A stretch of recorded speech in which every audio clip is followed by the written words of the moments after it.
Bryan Kohberger recently entered a plea of guilty to the murder of 4 University of Idaho students.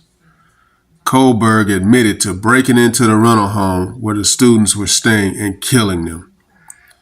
He pleaded guilty to 1 count of burglary and 4 counts of first-degree murder. Some felt like he should have had a jury trial and been convicted and been faced with the death penalty of killing these 4 innocent students in their home while they lay asleep and felt safe. Kohberger came in and took their lives. Guilty as to count 2, murder in the first degree as it relates to the murder of Madison Mogen. How do you plead, guilty or not guilty? Guilty. As to count 3, as it relates to murder in the first degree for the murder of Kaylee Gonzalez, how do you plead, guilty or not guilty? Guilty. As to count 4, the first degree murder of Xana Kernodle, a human being, how do you plead, guilty or not guilty? Guilty. As to count 5, the first degree murder of Ethan Chapin, a human being, how do you plead, guilty or not guilty? Guilty. Right.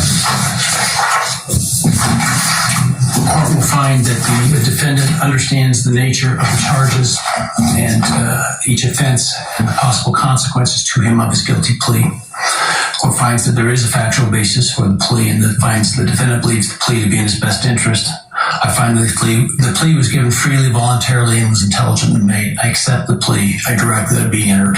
I'll continue the matter for sentencing in this case. This plea deal was made as part of an agreement to avoid the death penalty. He will be sentenced to 4 consecutive life terms in prison. He also waives his right to appeal or seek reconsideration of the sentence. Kohberger had previously entered a plea of not guilty to the charges. He was arrested in Pennsylvania weeks after the murders. Authorities linked him to the crime using DNA evidence and cell phone data and video footage. Key evidence against Kohberger, a DNA on knife stelt. A knife stelt was found at the crime scene, and DNA evidence on it was determined to be statistically matched to Kohberger's DNA. Investigators used genetic genealogy, a method combining DNA analysis with genealogy research, to link the DNA from the knife stelt to Kohberger's family. A Q-tip from parents' trash containing DNA that helped establish a family link to the DNA on the stelt. Kohberger had purchased the same type of knife and stelt found at the scene on Amazon several months before the murders. Surveillance footage from nearby businesses and residents captured a vehicle matching Kohberger's white Hyundai Elantra circling the victim's neighborhood around the time of the murders. This same vehicle was later seen leaving the area at a high rate of speed.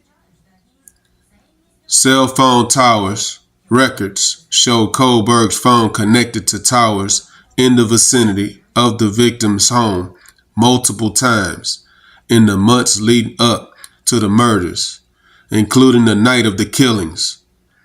His phone was also reported turned off during the time frame of the murders.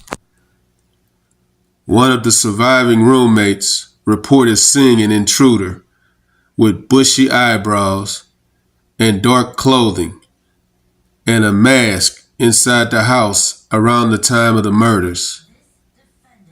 When authorities located Kohberger weeks after the murders, His car had been meticulously cleaned, and his apartment was described as spotless, with little to no evidentiary value found.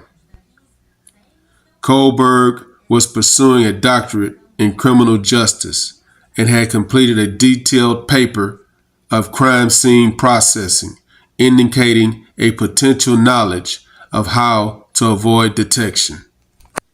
Rest in peace to the 4 innocent victims, and may the family find some kind of peace with this verdict.